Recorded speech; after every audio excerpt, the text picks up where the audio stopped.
Swali la msingi: upungufu wa nguvu za kiume hariji ghafla. Mara nyingi chanzo chake huwa kinaanzia ndani, ndipo unaona matokeo hapo baadaye.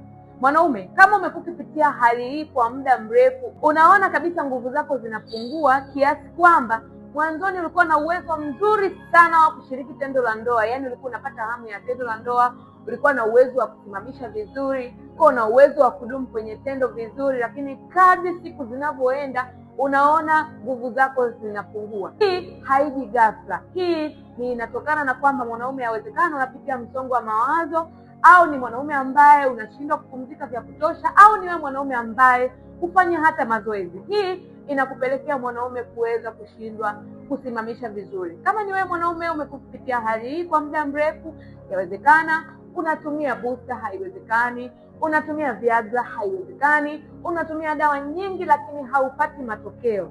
Leo nina suluhisho lako la kukusaidia wewe mwanaume ambaye umepoteza kujiamini. Nina suluhisho ambalo litakusaidia ndani ya siku 30 utaweza kurudisha tena kujiamini. Mwanaume, ondoa aibu kwa kutafuta msaada. Penda kujua afya yako ili uweze kujua kiwango chako cha nguvu.